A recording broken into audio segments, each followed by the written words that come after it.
Our forecast has looked pretty nice. It's been pretty kind for those who like the warm weather. However, if you don't like the warm weather, haven't liked it. Well, and we saw the need for the cold weather supplies Right. that we just mentioned.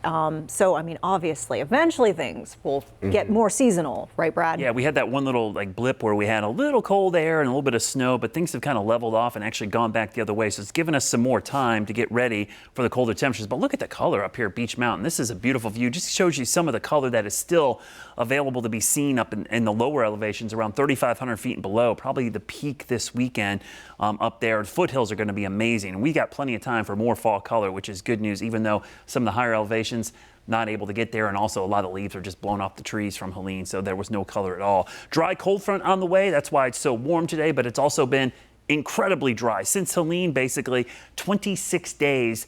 In that entire time, we've seen 0.02 inches of rain. It's just not in Charlotte. It's been all across the Carolinas and the Southeast. This is the longest dry stretch of the year so far. And while it's been a good thing for recovery, it's starting to have some negative impacts because all of that mud is dried up completely now, and it's become a dust bowl in many areas of the mountains. And we could use a little bit of light rain to kind of knock the dust down and wash some of it off because everything is kind of hard packed now. It's also led to increased fire danger because if we start to see wind picking up with this dry fuel sources, a lot of the downed trees, the leaves coming off the trees, you're going to see fire danger. We're seeing some of that in the Northeast today. There's fires burning right now in parts of Connecticut and even New Jersey. But by the weekend, we could see a front with maybe a 20% chance of a little bit of moisture, but I wouldn't count on a whole lot. In fact, the next 10 days look incredibly dry, so we're likely going to add to this dry streak until we see more consistent moisture in here for at least some light rain. The 7-day rainfall forecast kind of tells you the story.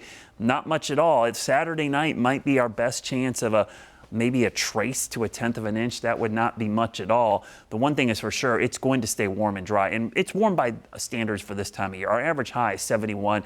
By this time frame, the average high is going to be in the upper 60s, so anything in the 70s will be above average, but we'll likely be above that for most of next week. So looking at a pretty warm and dry Halloween if we're taking a sneak peek way ahead of time for most of the Carolinas. Fire danger, as I mentioned, we've got the dry fuels. That's continuing to build, especially as the leaf drop continues. Very low humidity. We've had that. Just haven't had the high wind. So the good news, fingers crossed, that stays away from us because that would reduce the risk for fire spread, at least right now. But we're going to have to watch this pattern. Speaking of the leaf drop, obviously anything above around 5,000 feet is pretty much done. Lower elevation starting to show some good color yesterday.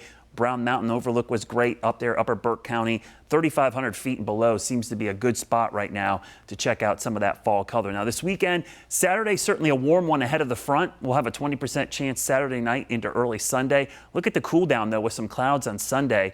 Highs in the mid 60s. As we look at your Guy Roofing 7-day forecast, you notice that big warm up ahead of the front. Cooler for Sunday and Monday, but let's go 10 days into the future because we can look all the way ahead to Halloween where temperatures are going to be warm, maybe near 80 degrees for Halloween. And Charlotte FC got that first home playoff game coming up. That'll be the second game of that series coming up on Friday, November 1st. Right now looking great for that as well, but actually pretty warm next week with highs in the 70s.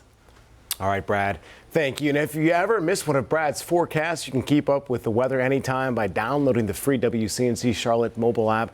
There's an hour-by-hour and 10-day forecast that's updated by our meteorologists so you know exactly when you're getting the most accurate local information. And still